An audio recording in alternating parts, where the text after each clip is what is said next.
Doma Sports Talk, worldwide, with some news from the world of boxing. So y'all know what time it is.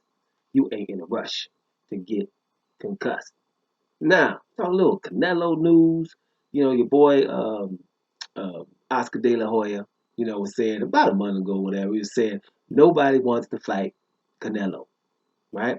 Ran into an article and I read that again. The title just sticks out at you, like you think somebody's doing a, Saturday Night Live monologue or something, something to ease, ease the mood in a business meeting, or something like that. Hey, look, guys, we're going to talk the business at hand, but check this out.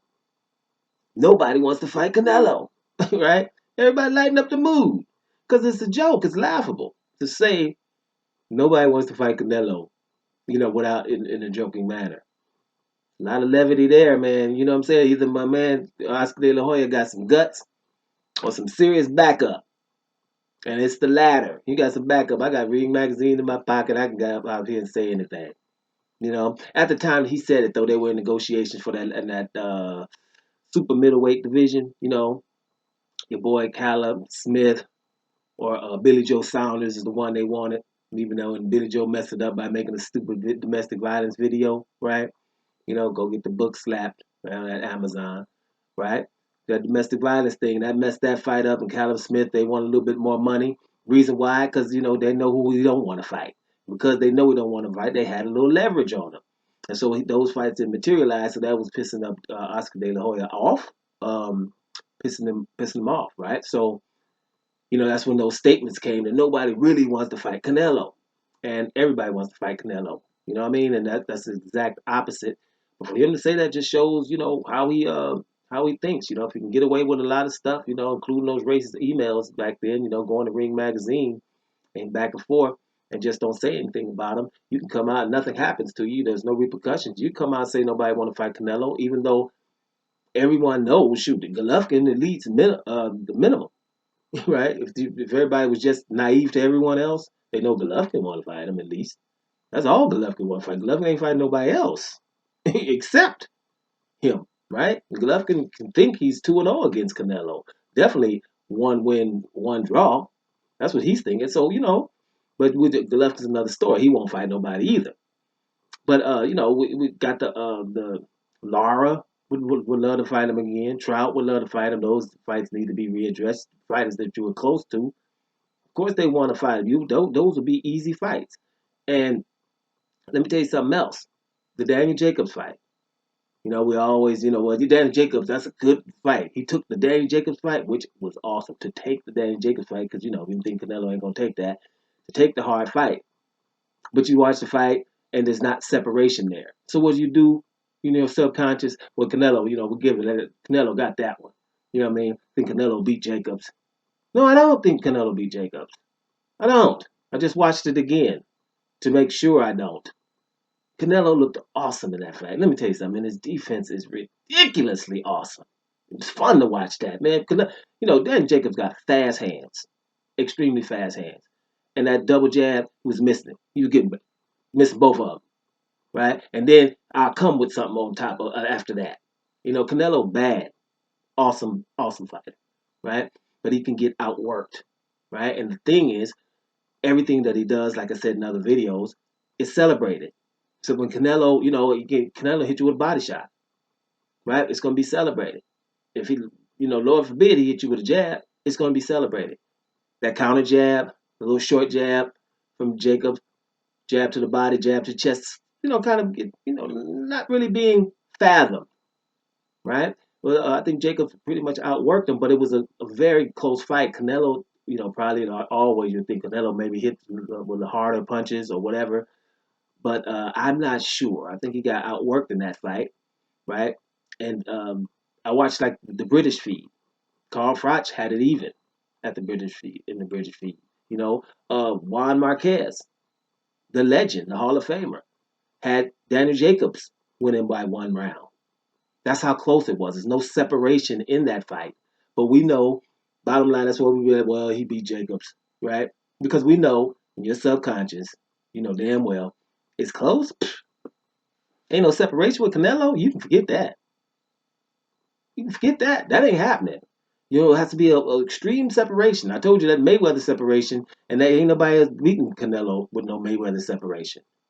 Ain't nobody doing that. So if you ain't got that, and that separation got Mayweather a draw on somebody's card, right? So Jacobson beat him like that, no separation, but he was definitely in that fight. Which, well, speaking of separation between Gennady Golovkin, Canelo, and Daniel Jacobs, there is absolutely no separation there. None. Jacobs can go home saying, I beat Canelo and I beat Gennady Golovkin. Gennady Golovkin can go home saying, I beat Canelo and I beat Jacobs. And Canelo can say, I beat Gennady Golovkin and I beat Jacobs. Everybody in their minds thinks that. That's for sure from their perspective. Each one of them. I guarantee you that.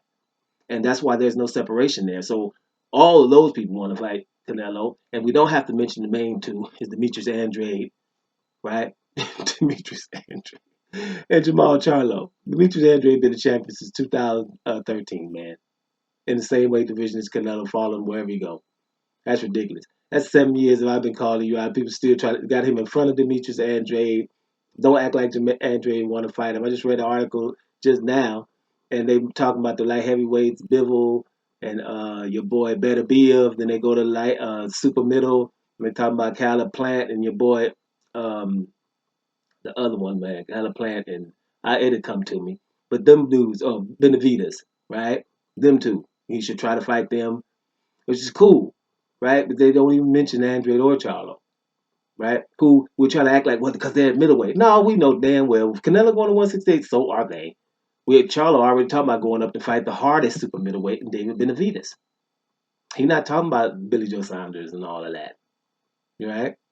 He's not rewarding the guy who was dope in the first place.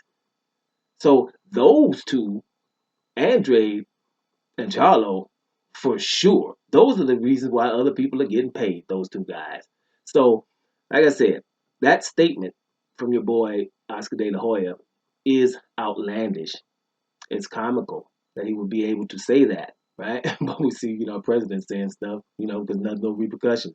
So I guess with no repercussion, he felt comfortable of coming out actually saying in front of people that nobody wants to fight Canelo. That's pretty laughable. It reminded me a little bit of something about Gennady Golovkin back in the day. I beat up everybody, but it wasn't him, it was his people. From 154 to 175. And people start, hello, me, the 154 dudes. Like people act like Laura wasn't talking about, I'll go to 160. Laura didn't even say come to 154. Think about it. Ever Laura don't have the punching power, got skills, right? They act like that didn't happen. Laura and these same guys, Jamal Charlo and Andre, hey, we do it from 154. What you want? We come here. You said 154. If not, we'll go to 160. It wasn't like everybody was like, well, only if you come to 154. Then he said, well, no, man, 154 for Mayweather only. So we changed that. 175, they switched that back to 168. Okay, so 154 only if it's Mayweather. That's how I got amended. And then 168, everybody except Andre Ward, right? Anybody, because we was trying to get Julio Cesar Chavez, but he didn't say nothing. We were trying to get maybe Froch. And Froch was retired, but, he would come back and we get Froch. All that's fresh. So that's who you at. You shouldn't have said 154 to 175 because people called him out. But they said also nobody wanted to fight him. Right? That was how crazy that was. Nobody wanted to fight Gennady Golovkin, the most avoided fighter. Man, people are standing up. Excuse me. I'm standing here. I'm here. You see me, don't you? Right? That's how they were doing. But you know what? They didn't see them on purpose. And so Andre and them are the not being seen dudes. They continue. Right? So that's how that works. So at the end of the day, the Golovkin thing was outlandish. And so is this.